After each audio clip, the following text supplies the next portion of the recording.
வணக்கம். நான் doctor Ibrahim, plastic surgeon. இன்றைக்கி உங்களுக்கு டயபெட்டிக் ஃபுட் ப்ராப்ளம், அதாவது நீரிழிவு நோயினால் கால்களில் ஏற்படும் பிரச்சனைகள் பற்றி ஒரு சில தகவல்களை ஷேர் செய்ய விரும்புகிறேன்.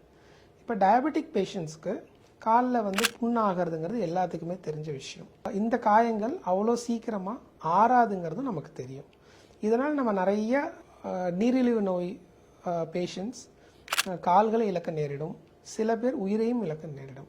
ஸோ இதை நம்ம எப்படி அவாய்ட் பண்ணணும் அப்படின்னு ஒரு ஃபியூ பாயிண்ட்ஸ் நான் சொல்கிறேன்.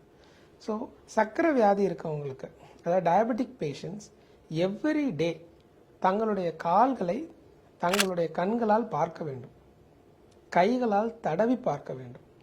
ஸோ அதாவது அப்சர்வேஷன், உங்களோட காலை நீங்களே எக்ஸாமின் பண்ணிக்கணும். டெய்லி காலையில் எந்திரிச்சு குளிக்கிற மாதிரி நல்ல காலை க்ளீன் பண்ணி ஒவ்வொரு பார்ட் ஆஃப் யுவர் ஃபுட்டை தொட்டு பாருங்கள்.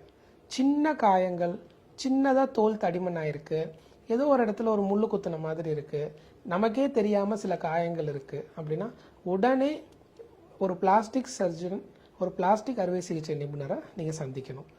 ஏன்னா சர்க்கரை வியாதி இருக்கவங்களுக்கு கால்களில் உணர்ச்சி இருக்காது.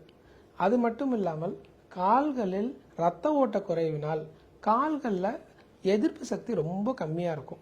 ஒரு சின்ன காயம் கூட விரலையோ காலையோ இழக்க நேரிடுற அளவுக்கு பிரச்சனைகளை உண்டு பண்ணிடும். ஆனால் இதை ஏர்லியாக நம்ம ஐடென்டிஃபை பண்ணி கரெக்டான ட்ரீட்மெண்ட்டை ஒரு சரியான பிளாஸ்டிக் சர்ஜன்ட்டை நீங்கள் எடுத்திங்கன்னா இந்த பிரச்சனை வராது. இத்தகைய ப்ராப்ளம் எல்லாத்துக்கும் சிம்ஸ் மருத்துவமனையில் உங்களுக்கு ஒரு நல்ல தீர்வு கிடைக்கும்.